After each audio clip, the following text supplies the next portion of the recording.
စင်မော်မှာ350အထိစုကြည်ချီးပြခံလိုက်ရတဲ့ဆိုင်းရင်မို့အခုချိန်မှာအောင်စမှုနဲ့ဖိုးချစ်ထက်တောင်ပို့ပြီးတော့မှအောင်မြင်လာတာကတော့စက်မင်းသားလေးဆိုင်းရင်မို့ပဲဖြစ်ပါတယ်အခုဆိုရင်ဆိုင်းရင်မို့ကစင်မော်မှာစုကြည်ငွေ3,500ကျပ်တီတီကိုစုကြည်မြခံလိုက်ရတာလည်းဖြစ်ပါတယ်စုကြည်ငွေ3,550ဆိုတာနဲတဲ့ပမာဏတော့မဟုတ်ပါဘူးလူတယောက်ရဲ့ဘဝကိုပြောင်းလဲသွားစေတဲ့ပမာဏပါဒီလောက်ထိများပြားလာတဲ့စုကြည်ကိုမင်းသားဆိုင်းရင်မို့ကိုစုချလာခဲ့တာလည်းဖြစ်ပါတယ်ဒီလိုမျိုးဆိုင်းရင်မို့ကိုစုချလိုက်တဲ့သူကတော့ဘာမကော်ဖီမိသားစုပဲဖြစ်ပါတယ်ဆိုင်းရင်မို့ကိုဘာမကော်ဖီမိသားစုက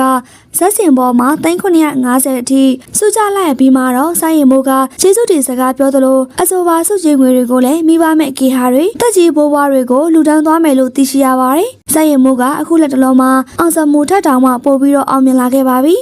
ဒါကလည်းဆိုင်းရင်မို့ဟာတချင်းတွေကိုအမှန်ကန်ဆိုပြီးမြမအနုပညာအကာအလတွေကိုအမှန်တကယ်ကပြဖြောပြတာကြောင့်မလို့ဖြစ်ပါတယ်။ဒါကြောင့်လည်းဆိုင်းရင်မို့ကအောင်စမှုထက်တောင်ပို့ပြီးတော့အောင်မြင်လာခဲ့ရလဲဖြစ်ပါတယ်။တချို့သောဆက်မင်းသားတွေဆိုရင်တချင်းတွေကိုအတန်သေးအတန်ကြောင်နဲ့တီးဆိုပြီးတော့ဟန်ပြဆက်ကစုကြည်ငွေတွေကိုလိမ်ညာယူတတ်ကြပါတယ်။ဒါပေမဲ့လည်းဆိုင်းရင်မို့ကတော့မြမအနုပညာတွေကိုအမှန်တကယ်ဖော်ထုတ်ပြနေလို့ချီကျူးနေရပြီးတော့စုကြည်ငွေတွေကိုလည်းရရှိနေခဲ့ရလဲဖြစ်ပါတယ်။ပရိသတ်တွေရောဆိုင်းရင်မို့ကိုအောင်စမှုထက်ပို့ပြီးတော့အားပေးကြသလားဆိုတာခေါင်းမမရေးသွားပြီးခဲ့ကြပါအောင်ရှင်။ရန်ကုန်မှာကျင်းပပြုလုပ်ခဲ့တဲ့ Miss Grand အလားမဲ့ပြိုင်ပွဲရဲ့အမျိုးသမီးဝတ်စုံရှင်ပြိုင်ပွဲမှာဗုဒ္ဓဘာသာသီလရှင်ဝတ်စုံကိုဝတ်ဆင်ကမော်ရယ်ရှိုးလျှောက်ခဲ့တဲ့တာစီလိန်လာမယ်နဲ့ပွဲစီစဉ်သူတွေကိုစစ်ကောင်စီတရားရုံးကအလောက်ကျန်းနဲ့ထောင်ဒဏ်တွေအသီးသီးချမှတ်လိုက်တယ်လို့သိရှိရပါတယ်ရှင်။မနေ့ကစစ်ကောင်စီတရားရုံးကသာသနာရေးဝန်ကြီးဌာနရဲ့တိုင်ကြားချက်အရစစ်ဆေးမှုများပြုလုပ်ခဲ့ပြီးနောက်ပိုင်းမှာအလားမယ်အီမွန်တွင်တာချီလိန်မယ်ကိုသီလရှင်ဝတ်စုံဝင်းကရှင်ပြိုင်မှုကိုအတွက်သာသနာညှိုးနှမ်းစေမှုအပါအဝင်ပုံမှန်တွေနဲ့အလောက်ကျန်းနဲ့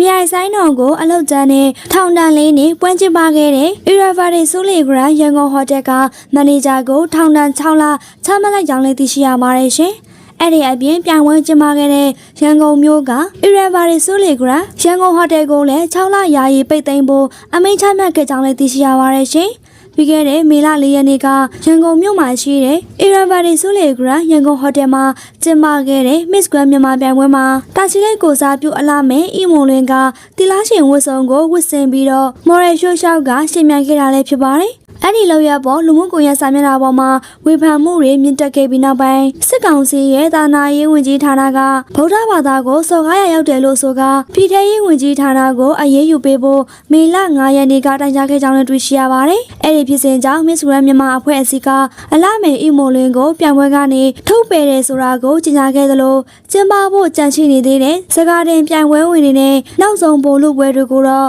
ရကန့်အသတ်မရှိရွှေ့ဆိုင်းလိုက်တယ်လို့သိရှိရပါတယ်။